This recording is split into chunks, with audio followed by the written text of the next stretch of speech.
আসসালামু আলাইকুম ওয়া রাহমাতুল্লাহি ওয়া বারাকাতুহু। প্রিয় ভিউয়ার্স, আশা করি সবাই ভালো আছেন। স্টপ টর্চার ভিডিও চ্যানেলের পক্ষ থেকে আমি খান রেজাউল ইসলাম রেজা সবাইকে আন্তরিক শুভেচ্ছা ও অভিনন্দন জানিয়ে আজকের পর্বটি শুরু করছি। আজকের পর্বের যে ভিডিও, সেই ভিডিওর মূল বিষয় হচ্ছে যেসব জমির দলিল আছে সেই সব জমির খতিয়ান বাতিল। কিভাবে বাতিল, কেন বাতিল, এই বিষয়টি নিয়ে বিস্তারিতভাবে আলোচনা করব। তাই ভিডিওটি না টেনে সম্পূর্ণ ভিডিওটি দেখার জন্য অনুরোধ রইল। আর ভিডিওটি দেখার পরে যদি ভালো লাগে, মন চায়, লাইক কমেন্টস করবেন, শেয়ার করবেন। চ্যানেলটি যদি ভালো লাগে, আমাদের পরিবারের সদস্য হতে চান, চ্যানেলটি সাবস্ক্রাইব করে পাশে থাকা বেল বাটনটি অন করে দিয়ে আমাদের সাথেই থাকুন। প্রিয় ভিউয়ার্স, জমির দলিল আছে, যে সকল জমির দলিল আছে সেই সকল জমির যে খতিয়ান, রেকর্ড খতিয়ান, সিএস খতিয়ান, এসএ খতিয়ান, আরএস খতিয়ান, বিআরএস খতিয়ান, এই সকল খতিয়ান বাতিল। কিভাবে বাতিল হচ্ছে? আমরা জানি যে আমাদের সমাজে এক শ্রেণীর মানুষ আছে, তারা জমি দখল করে সেই জমির মালিকানা দাবি করে। আবার এক শ্রেণীর মানুষ আছে যারা একটি খতিয়ান তাদের নামে হয়েছে, এই খতিয়ান বুনিয়াদে তারা মালিকানা দাবি করে। আর এক শ্রেণীর মানুষ আছে যারা জমি দলিল করে নিয়েছে, সেই দলিল মূলে জমির মালিকানা দাবি করে।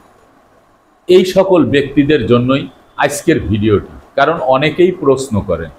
এই চ্যানেলের যারা সাবস্ক্রাইবার্স, ভিউয়ার্স দেশে এবং প্রবাসে বসে আমার চ্যানেলের প্রতিটি ভিডিও দেখেন, তাদের মধ্য থেকে অনেকেই এই প্রশ্নগুলি করেছেন।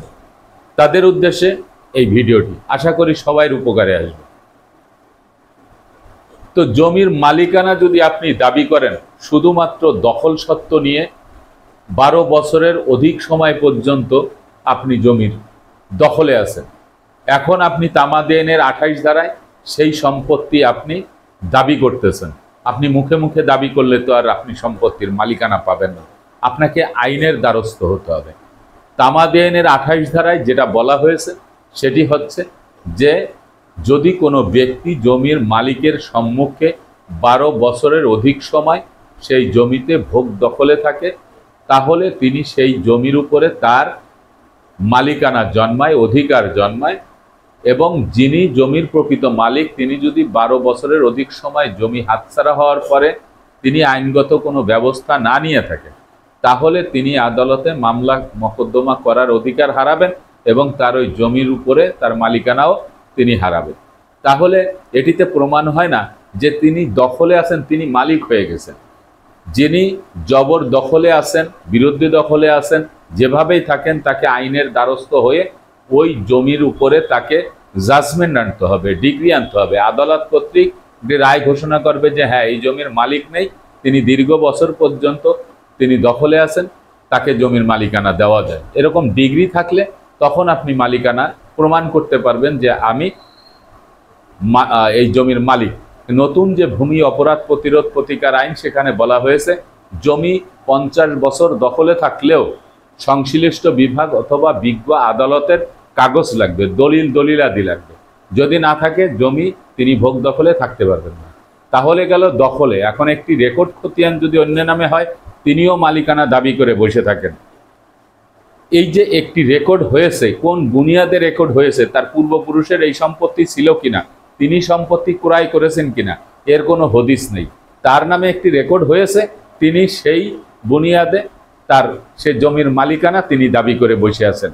যিনি প্রকৃত মালিক তিনি জমির ধারেও যেতে পারে না, কারণ ওই রেকর্ড যার নামে হয়েছে তার পেশি শক্তি আছে, লাঠি ছোটার বল আছে, পলিটিক্যাল বল আছে, তার প্রশাসনিক বল আছে, যার কারণে তুমি গায়ের জোরে ওই সম্পত্তি খাচ্ছেন।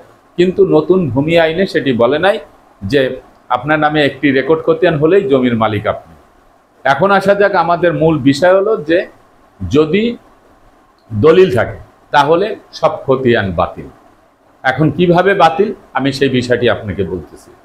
কোনো এক ব্যক্তি তিনি তার পুরাতন কাগজপত্র খুঁজতে গিয়ে তিনি দেখল যে সিএস খতিয়ানে দাদার নাম, এসএ খতিয়ানেও দাদার নাম, আরএস খতিয়ানে এসে বাবার নাম, কিন্তু জমি এখন অন্য একজন ভোগ দখলে আছে, তার নামে একটি দলিল আছে।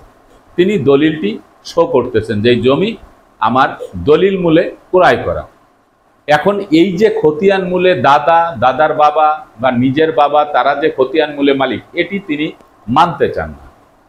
এখন এই যে মানতে না চাওয়ার কারণে, না বোঝার কারণে তিনি কি করেন, যে কোনো একজন আইনজীবীর পরামর্শে একটি আদালতে গিয়ে একটি মামলা দিয়ে দেন। এই মামলা দিলে মামলার একদম সর্বশেষ যে জাজমেন্ট আসে বা ডিগ্রি আসে, সেখানে তিনি হেরে যান। হেরে যাওয়ার কারণ হচ্ছে ওই যে আপনি রেকর্ডগুলি পেয়েছেন, রেকর্ড খতিয়ানগুলি পেয়েছেন, ওই খতিয়ানগুলি বাতিল হয়ে গেছে। কার জন্য বাতিল হয়ে গেছে? যিনি সম্পত্তি দাবি করতেছেন খতিয়ান মূলে, তার জন্য বাতিল হয়ে গেছে। আর এই খতিয়ানগুলি তার জন্য প্রযোজ্য হয়ে গেছে যার কাছে দলিল আছে।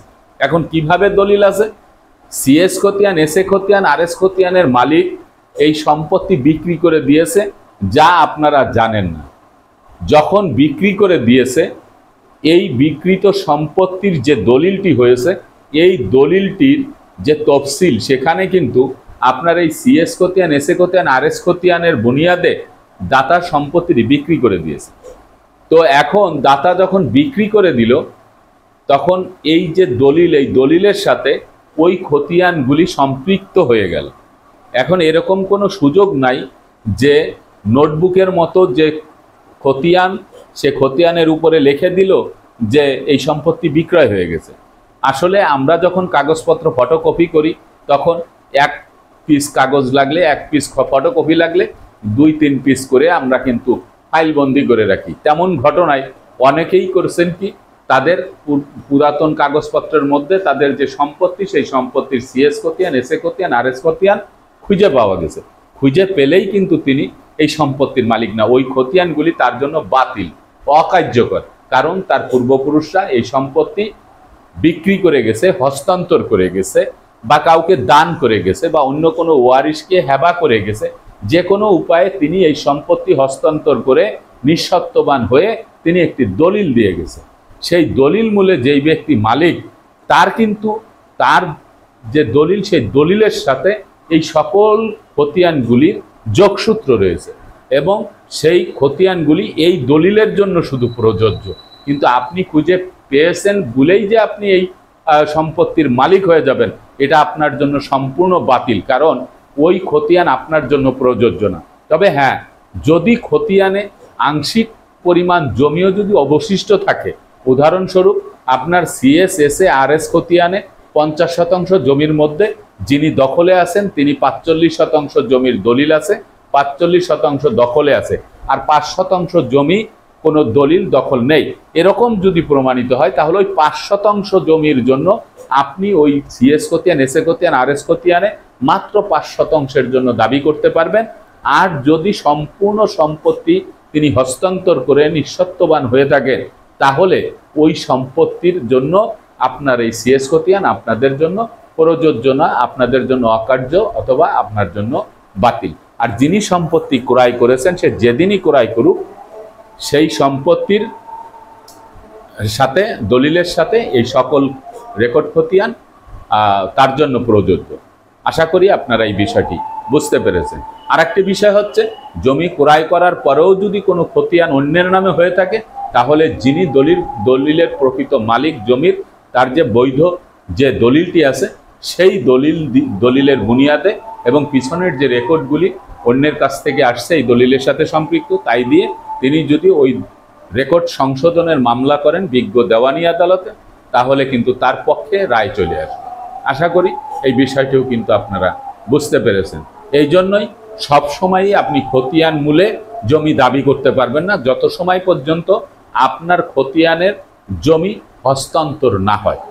যদি হস্তান্তরিত হয়ে যায়, পূর্বপুরুষ বেচা বিক্রি করে থাকে, তাহলে আপনার ওই খতিয়ান আপনার জন্য সম্পূর্ণ অকার্যকর। আপনি এই নিয়ে মামলা মোকদ্দমা করলে আপনি মামলায় হেরে যাবেন, জাজমেন্ট আপনার পক্ষে আসবে না। তবে যেই ব্যক্তি দলিল মূলে মালিকানা দাবি করেন বা যিনি দখলে আছেন, তার সেই দলিলটি হতে হবে সাব রেজিস্ট্রার অফিস কর্তৃক বৈধভাবে রেজিস্ট্রিকৃত, এবং সেই দলিলে অন্য কোনো ব্যক্তির কোনো সত্ত্ব বা অংশ থাকতে পারবে না।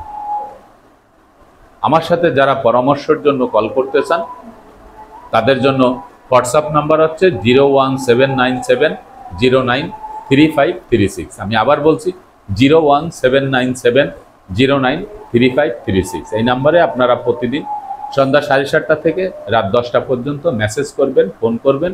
আশা করি আপনাদের সাথে যে প্রশ্ন তার উত্তর দেব। এই প্রত্যাশায় আজকের মতো ভিডিওটি এখানে শেষ করছি। আগামীতে দেখা হবে অন্য কোনো ভিডিও নিয়ে। সে পর্যন্ত সবাই ভালো থাকবেন, সুস্থ থাকবেন, আর আমার জন্য দোয়া করবেন। আল্লাহ হাফেজ।